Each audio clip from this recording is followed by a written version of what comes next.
Kamusta kaibigan? May pinuntahan tayong isang campsite sa Central Luzon na akala mo'y New Zealand. Hindi na ito bago pero bibihira ang nagka-camping dito dahil nasa tagong parte ito ng bayan ng Cuyapo sa probinsya ng Nueva Ecija. Dito mo makikita ang pinagmamalaki ng bayan, ang Colosbua Hills. Isa itong pook pasyalan na may raw camp area. Pwede mo isama dito ang pamilya mo, kasintahan o mga kaibigan. Malawak ang lugar na pwedeng piknikan ng kahit sino. Isa itong paraiso para sa mga camper na kagaya namin. Tahimik, presko at payapa. 3 oras lang naman ang layo ng biyahe nito kung manggagaling kang Maynila. Kaya wag na natin patagalin, diretso na tayo sa campsite at simulan na natin ang kwento.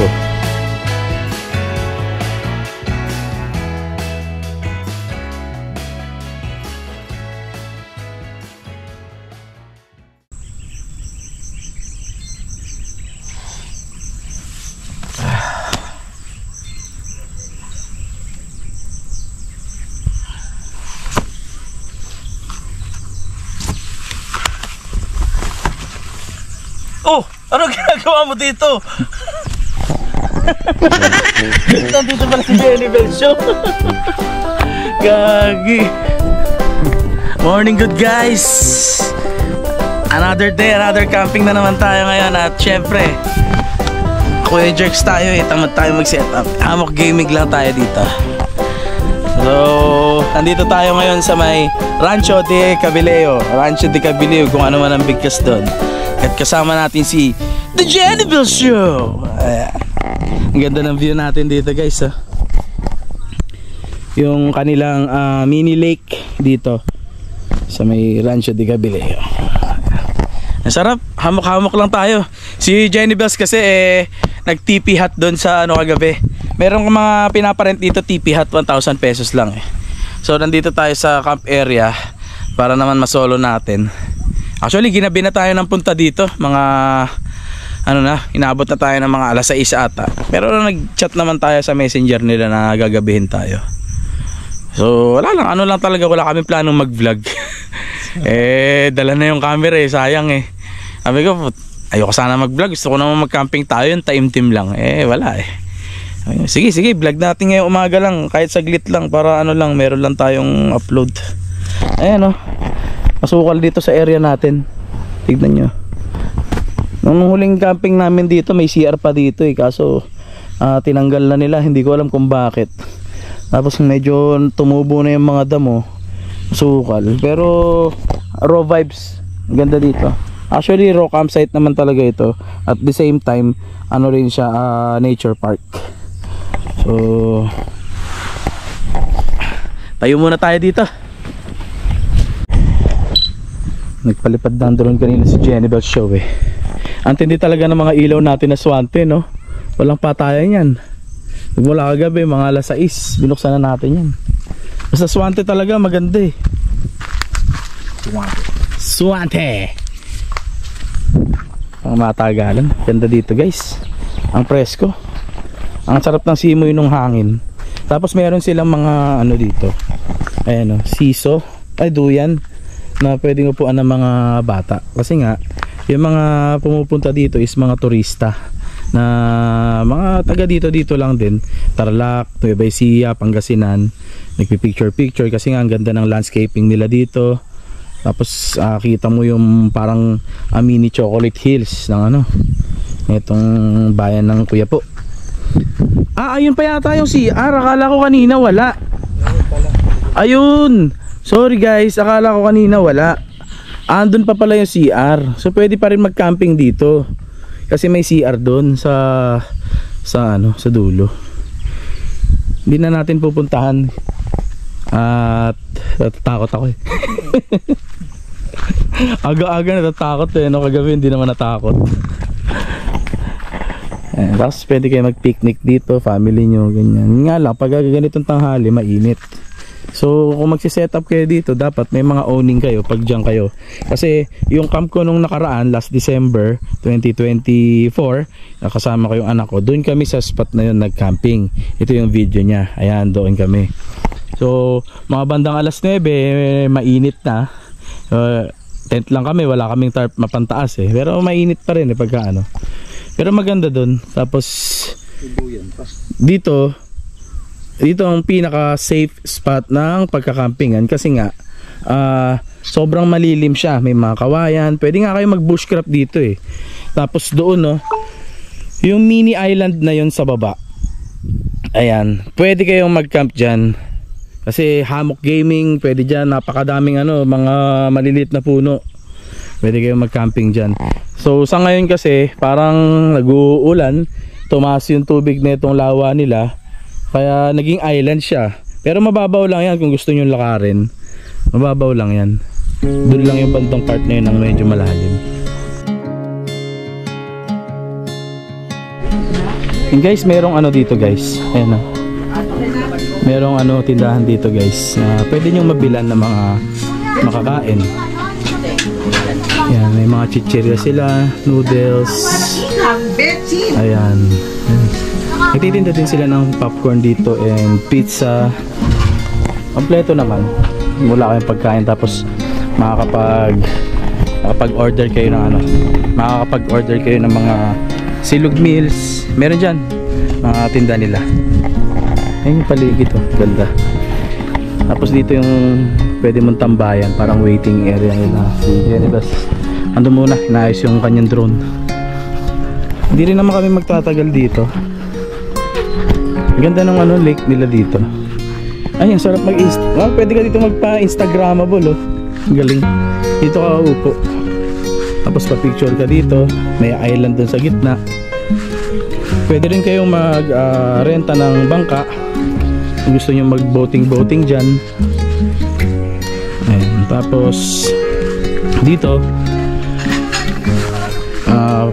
picture kasi kita mo naman yung background mo, yung Mount Bangkay.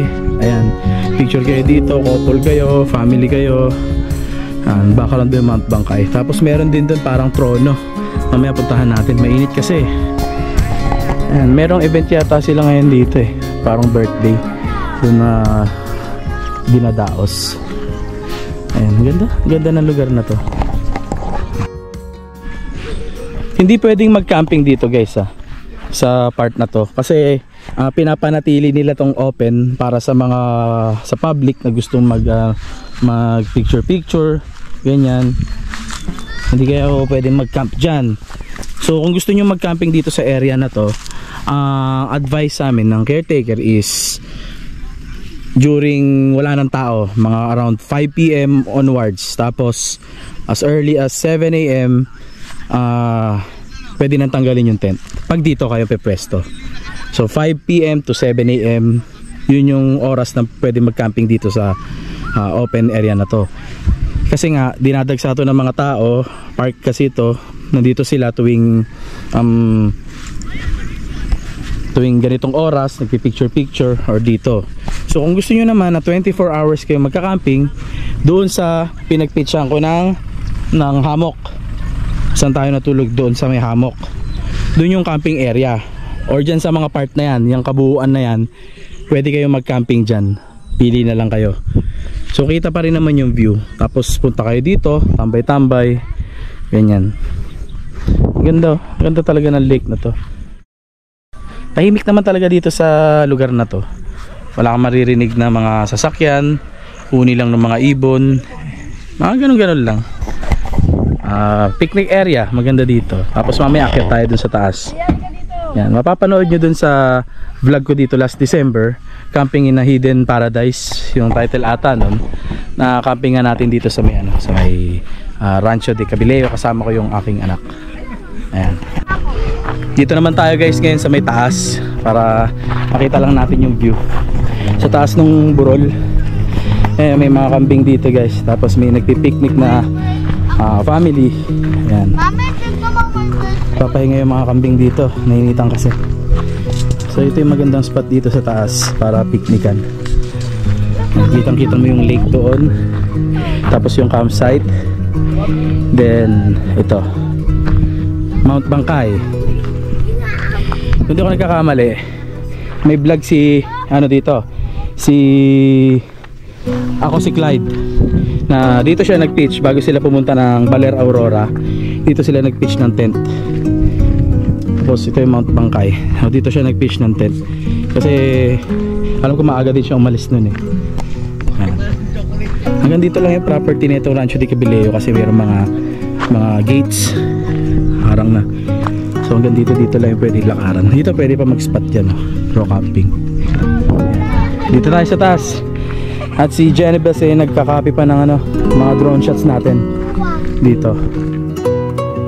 Tapos meron ding CR doon, color white. Meron ding CR dito kung gusto nyo mag CR. Basta tandaan nyo lang dito sa likod may CR dito at may CR doon.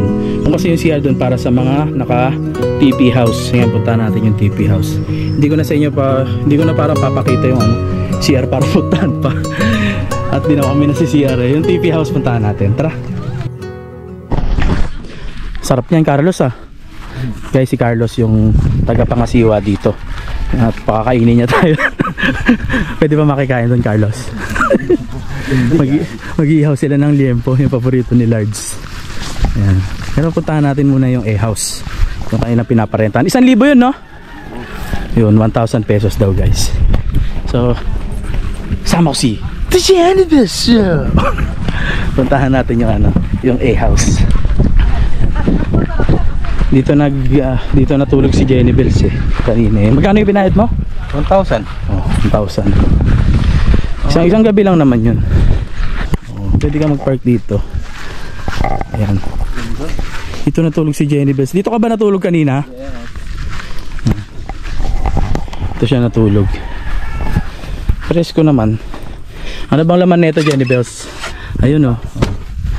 Ayan, dyan natulog si Genevieve. Tapos may electric pan dito. Ayan. Ganda, di ba? Meron silang isa, dalawa, tatlo, apat. Apat na A-house dito. Ayan. Pwede ka na mag-set ng tent dito. Actually, pwede ka nga mag-pitch din ng tent dito sa loob eh. Ayan. Yan yung A-house dito guys. Pa nga dito. Ayan. So, sana lang pakainin tayo. Tara, makikain tayo. Bawat isa sa atin may isang lugar na binabalik-balikan. Lugar kung saan tayo humihinga pansamantala. Sa kabila ng pagiging abala sa araw-araw, huwag nating kalimutan ang ating sarili. Maglaan ng oras na tahimik para magsimulang muli. Tara dito kaibigan, baka sakaling magustuhan mo dito sa Rancho de Cabeleo.